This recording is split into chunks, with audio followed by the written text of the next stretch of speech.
It said all dominions shall serve and obey him. So all these heathens, all these other nations are going to serve and obey the Israelites, starting with Yahweh Ba'Shem Yahweh Shah.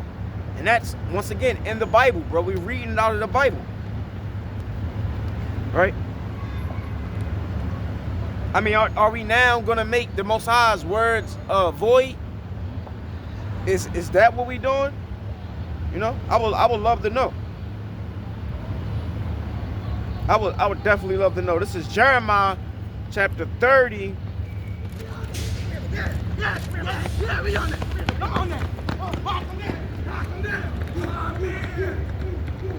This is Jeremiah chapter 30.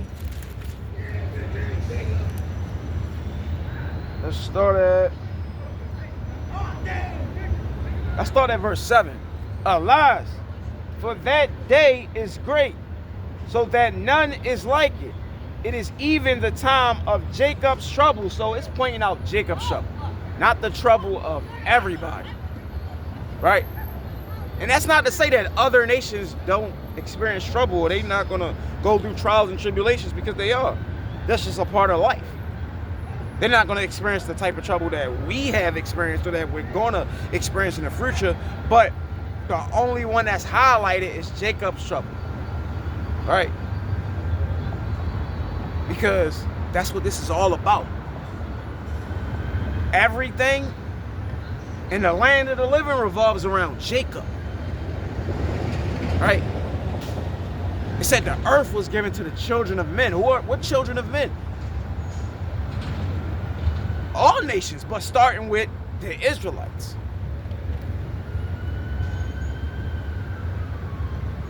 But he shall be saved out of it. For it shall come to pass in that day, saith the Lord of hosts, that I will break his yoke from off thy neck, and I will burst thy bonds, and strangers shall no more serve themselves of him. So the day is going to come where the Most High is saying he's going to take us out of captivity.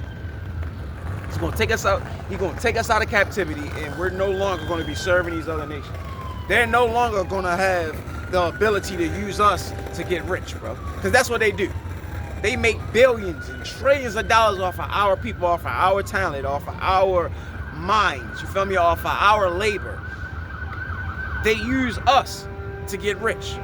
The Most High say the day is coming where they're no longer going to be able to do that. But they shall serve the Lord their God, and David their king, whom I will raise unto them. Therefore fear thou not, O my servant Jacob, saith the Lord, neither be dismayed, O Israel, for lo, I will save thee from afar, because our people were scattered into all nations via these different captivities we went in throughout history.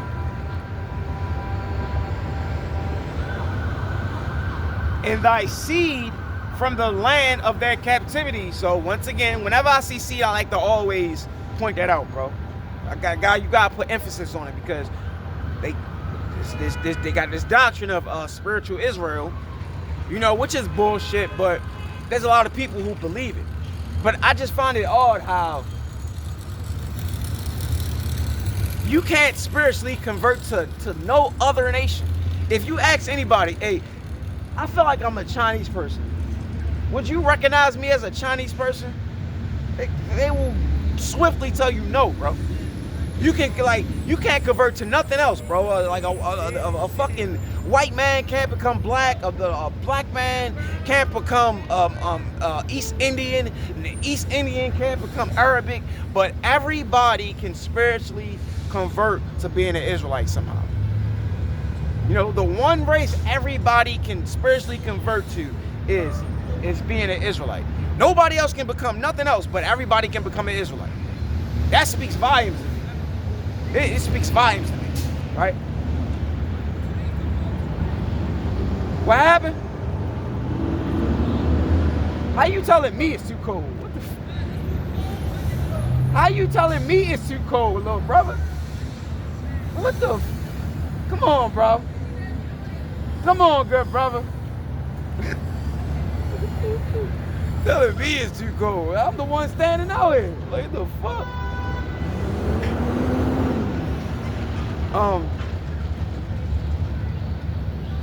Okay, it said, in thy seed. Oh, that's what I was pointing out. Yeah, the seed. The seed goes back to the word sperma. It's not talking about those who are spiritual Israelites because they believe in Jesus now. It's talking about bloodline descendants. That's what seed is. You can't make seed something else. you can't make the word seed mean spiritual convert. No, seed is talking about an actual bloodline descendant. That's what it's talking about. A bloodline descendant. Okay? So it's talking about delivering the bloodline descendants of Jacob out of captivity. Right? And even those spiritual converts, they're not in captivity though. Right? The China man can go back to China, bro. You feel me? He can go back to, he don't need a passport. That man can go back to China. Now, I don't know about the passport thing. I ain't gonna lie about that. You feel me? But I know he can go back to his own land. He doesn't have to be in America. They choose to come here, right? For other reasons, but they don't have to be here. They're not subject to America. And that goes for every other foreigner, whether it's the Asian, the Arabic, the African, the East Indian, the Japanese, or whatever, bro. Like, all these people can go back to their own respective lands and deal with their own people. So they're not in captivity.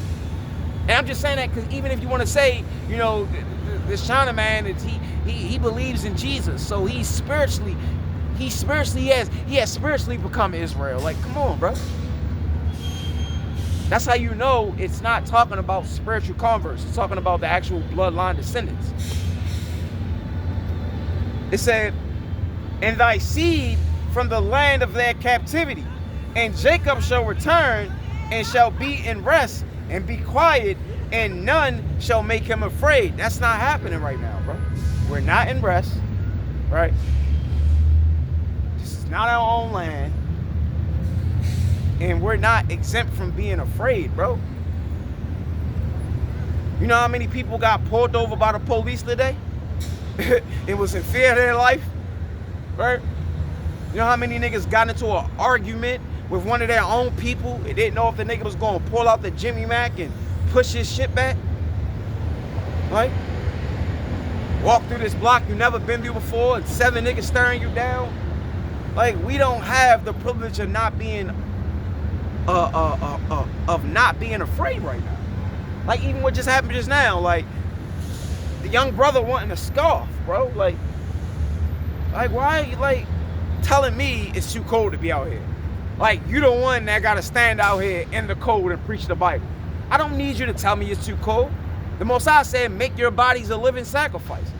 It could be 2 degrees. If I want to stand out here in the cold and break down the Bible and speak the truth, I'm going to do that. Why are you worried about it? That's how I know, like, you just scoffing.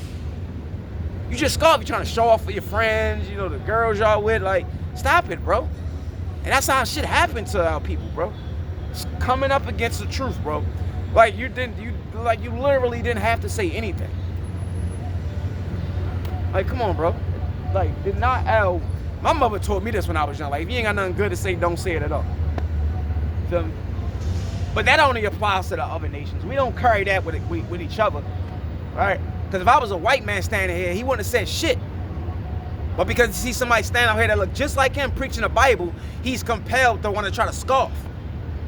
Because that's what niggas do, right?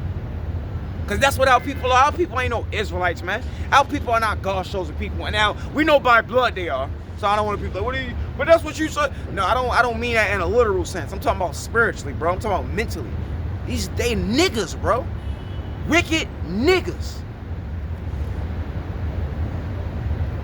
It say, for I am with thee, saith the Lord, to save thee. So the Lord is with Israel, right? The people who need to be redeemed, the people who need deliverance, the people who need to be saved. Those are the people who the Most High is with. Those are the people the Most High have always been with. He have never been with these other nations. When? Show me. Now, do you have instances where the Most High might have dealt with heathens, a specific heathen, right? For a specific reason? Yes.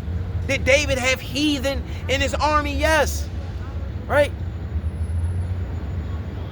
But as a whole, I'm talking about, because the Most High deal with nations. When it comes to these other nations as a whole, the Lord is not dealing with them. Remember, the Most High will make your enemies, the Most High will make our enemies our footstool. So he can easily use a heathen to fulfill his will, or to accomplish whatever it is that he's trying to fulfill. Right?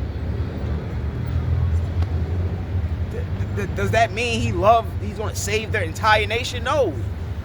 He's just using that specific person for that purpose, for a specific purpose, right? But we look at these instances in the Bible where the Lord might have saved the heathen or did something for a heathen and say, listen, this is an example of this was a shadow of what to come, right? That the Most High was going to send Yahushua, and that his salvation will be open to them as well. Like, no, bro, no. The Lord don't change. He don't change. So it's saying, for I am with thee, saith the Lord, to save thee.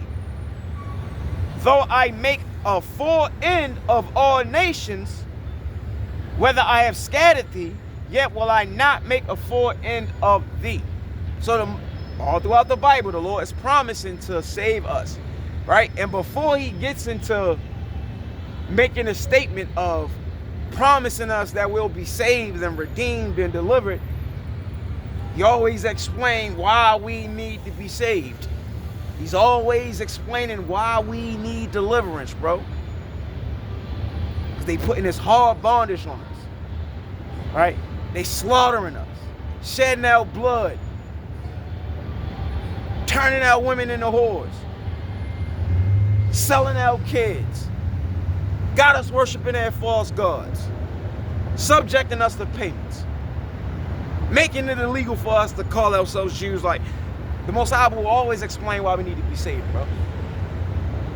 And it's never nobody else, it's always us, bro. It's always the other nations that are the ones who doing this. It's always, they're the ones in power. It's always the other nations that are the ones in the power seat, being wicked, right? Oppressing our people.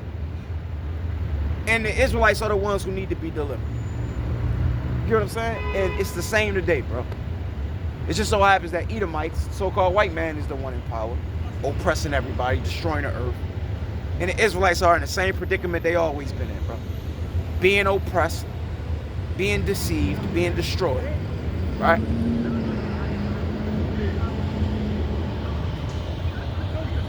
Yet will I not make a full end of thee, but I will correct thee in measure, and I will not leave thee altogether unpunished. How is the Most High going to correct us? By putting the laws in our inward parts.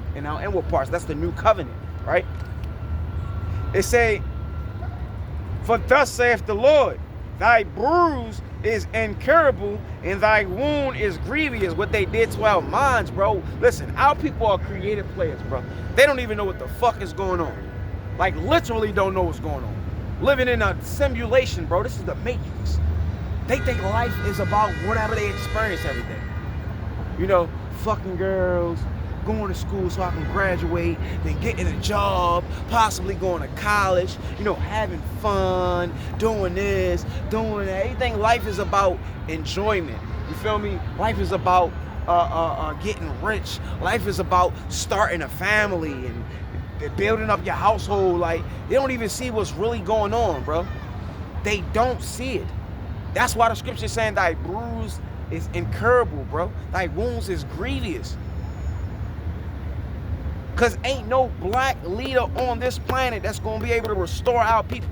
That's going to be able to bring our people together collectively to where now we operating as one nation and we sticking together, and now we are setting up our own businesses, and our dollar is only circulating in our community, and now we doing. That's never going to happen, bro. It's never going to happen.